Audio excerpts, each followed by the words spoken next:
Hello there, and thank you very much for opening up this video. Today is the 27th of June 2024, and in less than 7 days' time we've got the general election. I'm here to tell you that Nigel Farage is no racist.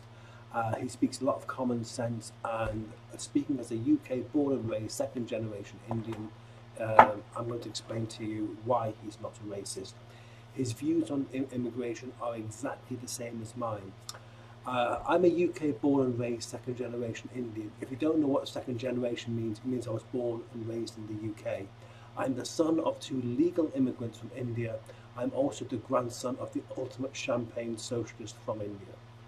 Okay, I was deeply upset yesterday to find out that a schoolboy in Wales has been disciplined, put in detention by his teacher for suggesting that he would vote reform if he could, and his teacher thought he was a racist. I'm not sure if that's actually ethical for a teacher to do that.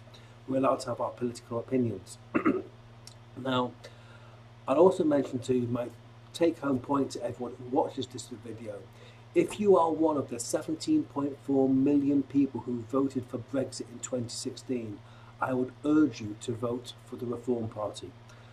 What actually happened is Labour made 43 attempts to stop Brexit. The Conservatives have delivered Brexit in name only. The only person who can deliver a full Brexit is Nigel Farage, the brains behind Brexit. We voted Brexit for 5 reasons. 1, to stop us paying the European Union £50 million a day. 2, so we can make our own laws. 3, so we can make our own trade deals. 4, so we can be governed by our own democratically elected government. And lastly, so we can control our own borders. That has not been delivered in its fullest yet. So we need Farage, the man who designed Brexit, to basically deliver it. He's the only man who can. On this video, I'm going to detail why Nigel Farage's views on immigration are the same as mine. Obviously, I'll give you my views on immigration. I'm going to give you the story of my dad. I'm also going to tell you what Donald J. Trump said about my dad, and lastly, what Nigel Farage said about my dad. I speak with considerable authority when I say that Nigel Farage is no racist because I've met him, albeit it was a long time ago and he could not possibly remember. Okay, so my views on immigration are very, very simple, and they're the same as Nigel Farage's. Genuine political prisoner, no problem. Genuine asylum seeker, absolutely no problem. On that basis, I find it absolutely reprehensible that we didn't give Asaya Bibi or Rahaf Muhammad asylum. We didn't offer them. Asaya Bibi is a Pakistani Christian who was kept in prison for 10 years on blasphemy charges, but was freed on appeal. We didn't offer her asylum. We're a Christian country. We should have been the first to offer her asylum. The second one is Rahaf Muhammad. Rahaf Muhammad fled a forced marriage, which is strictly against her religious faith, I must add. She fled a forced marriage, ended up, I believe, in the Far East, and luckily the Canadians took her in. Great. Again, Britain has led the world in the fight against forced marriage and child marriage to a considerable extent. We should have been the first to offer her asylum. I would warmly welcome refugees such as Nadia Nadim. In case you don't know who Nadia Nadim was, at the age of 12, was it 8, I can't remember, she actually witnessed the Taliban murder her father. She made it to Denmark. She speaks 12 languages, went on to become a professional footballer, has scored 200 goals for her various clubs, and scored 2 goals for country. She's now a doctor.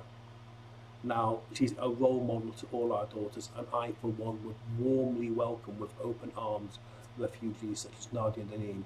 That said, we're a small country, we can't take in everybody, but wherever we can, the people of Britain have opened their hearts, and in many cases their homes, to the refugees from the Ukraine. Great, okay. The other thing I'll say about refugees is, if you're in a war-torn country, and you're fleeing your country, bring your wives and your children. Those people coming across the channel, where are their wives and children? Okay, they're soldier-aged men. They're not. There's all sorts of issues there. Where are the women and children? So they can't be genuine refugees. Okay, and they've come from safe countries, by the way. In a war situation, You leave your family behind to go and fight. It's basically that simple. Non-asylum seekers are welcome irrespective of race, religion, ethnicity, colour or creed, as long as they follow 5 criteria. 1, they come legally. 2, they have a good command of the English language. 3, they respect British law. 4, they respect British culture. But most importantly, they can positively contribute to UK society. Okay. Let me tell you the story of my dad, and then I'm going to tell you the story of what Donald Trump said about my dad and what Nigel Farage said about my dad. My dad came to the UK in 1969, the world's most devout Hindu. He arrived with just a fiver in his pocket. He started a pre-arranged job at Queen Elizabeth II Hospital at Woolwich. He started as a junior doctor. He was working 120 hours a week for poxy pay, and he shared bathroom and change facilities with some 10 other doctors. He went on to become a GP, a family doctor. Now, at first, some other GPs wouldn't do out-of-hours cover with him. Some consultants wouldn't take referrals from him, but he plugged away. None of this appointment's rubbish. You turned up, you got seen. It was that simple. Any patient with a long-term condition, you came in every 3 months to keep your symptoms under control. So basically, you weren't referred to hospital or required hospital, less likely you'll need hospital admission. On top of that, he would exceed all government targets. Government targets in those days were that emergency patients had to be seen within 3 days. That soared on the same day. As time went on, he started to exceed all government targets by miles. Okay. What actually happened in the end, the health authority had to ask him and my mum, who was his practice manager, to write protocols for other GP surgeries. At any one time, he employed 10 to 12 people, and over his working life, he actually employed he actually paid the taxi man some £2.5 million. Now, before Donald Trump ran for president, I actually met him at an event, and I actually asked him, if you were in charge of immigration, would you let immigrants like my dad into America? And then Trump said to me, if I'm going to make America great again, I need immigrants like your father. I then knew he was going to run for president. In an event in 2014, I met Nigel Farage at an event. Afterwards, he was in the bar. I went up to him and told him the story of my dad.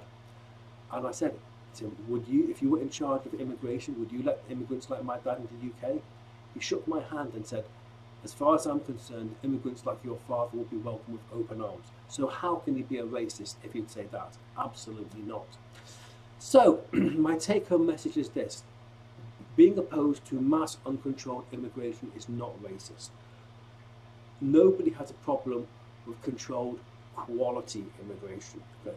We are doing these countries in Africa and Asia no favours by taking their doctors, dentists, software engineers, chemical engineers, mechanical engineers, etc. We're not doing them any favours. We're not doing any favours by taking their doctors. We need to be producing our own. Okay, it's basically bad planning on our part. My take-home message is this. If you are one of the 17.4 million people like me who voted for Brexit on July the 4th, please vote for Nigel Farage. Vote for the Reform Party because Nigel Farage was the brains behind Brexit. He's the only one who can deliver a full Brexit. Thank you very much for your time. I hope you find this message useful. What I'd like you to do is put your comments below and please share this video around because I'd love to find out Nigel Farage's views on immigrator wealth of this video. Thank you very much for your time. I'll speak to you soon. Goodbye.